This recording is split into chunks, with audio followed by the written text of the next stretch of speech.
Acts chapter 22. Paul speaks to the people. Paul said, "My brothers and fathers, listen to me. I will make my defense to you." When the Jews heard Paul speaking Aramaic, they became very quiet. Then Paul said, "I am a Jew, born in Tarsus in the country of Cilicia. I grew up in the city. I was a student of Gamaliel, who carefully taught me everything about the law of our fathers. I was very serious about serving God, the same as all of you here today. I persecuted the people who followed the way. Some of them were killed because of me. I arrested men and women and put them in jail. The high priest and the whole council of older Jewish leaders can tell you that this is true. One time these leaders gave me some letters. The letters were to the Jewish brothers in the city of Damascus. I was going there to arrest the followers of Jesus and bring them back to Jerusalem for punishment. Paul tells about his conversion. But something happened to me on my way to Damascus. It was about noon when I came close to Damascus. Suddenly a bright light from heaven shined all around me. I fell to the ground and heard a voice saying to me, "Saul, Saul, why are you persecuting me?" I asked, "Who are you, Lord?" The voice said, "I am Jesus from Nazareth, the one you are persecuting." The men who were with me did not understand the voice, but they saw the light. I said, "What shall I do, Lord?" The Lord answered, "Get up and go into Damascus. There you will be told all that I have planned for you to do." I could not see, because the bright light had made me blind. So the men led me into Damascus. In Damascus, a man named Ananias came to me. He was a man who was devoted to God and obeyed the law of Moses. All the Jews who lived there respected him. He came to me and said, "Saul, my brother, look up and see again." Immediately I was able to see him. Ananias told me, "The God of our fathers chose you long ago to know his plan. He chose you to see the righteous one and to hear words from him.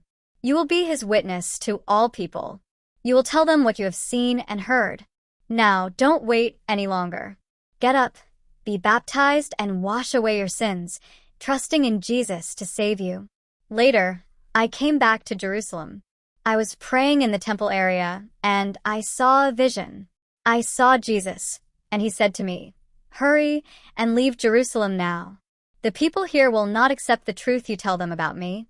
I said, "But Lord, the people know that I was the one who put the believers in jail and beat them. I went through all the synagogues to find and arrest the people who believe in you.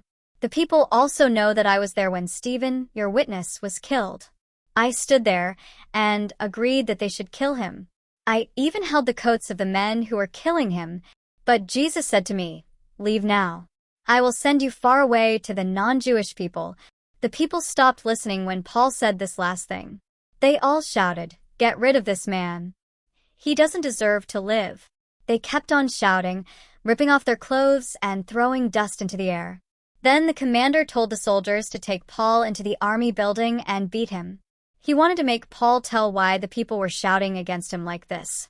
So the soldiers were tying Paul, preparing to beat him.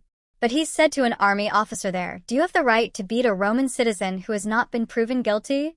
When the officer heard this, he went to the commander and told him about it. The officer said, "Do you know what you are doing? This man is a Roman citizen." The commander came to Paul and said, "Tell me, are you really a Roman citizen?" He answered, "Yes."